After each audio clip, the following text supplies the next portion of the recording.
lebon lipon lebon lipon lebon lipon lipon lebon lipon lebon lipon lipon lipon. gars yi bii nag benn golo la woon golo gu mën a tooñ golo gi moo fekk gaynde golo gu sonal gaynde bay bëgg a dee fu mu dajeeg moom naan kaan maa la man wala mu koy ñaawal nii maam gaynde noppi rek nekk fi mu nekk rek tëdd nelaw rek golo gi ñëwaat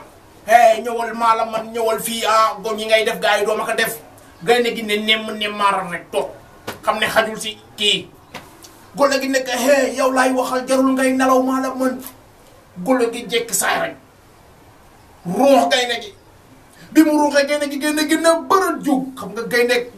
bëri dooleem golo gi ne mbërtal daw golo gi naan fër gaynde gi toppasi golo gi naan fër gaynde gi toppasi àll boo xam ne nii gor nañ garab yi 300 mètres sur 300 mètres doo gis garab golo gaa ngi daw di fi daaw boppam moom mu ngi daw di jàng xul wallaahu axad di tay de boppam golo gi mi ngi daw di jàng xul auzu bi rabbil falaq di tay de boppam golo gi mi ngi daw di jàng xul auzu bi rabbin naas bi muy yegg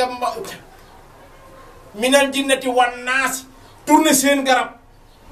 xol bi sedd guy mu ne tey raw na mu tourné di ñaawal gaynde gi naan kaana doo ma jàpp maa la gën a gaaw gis nga bu beneen yoonatee baaraam bu ndaw bi laa lay ruux ni muy tourné fekk romb na garab gi bu yàgg lebon lipon lebon lipon lebon lipon lipon lebon lipon lebon lipon lipon lipon.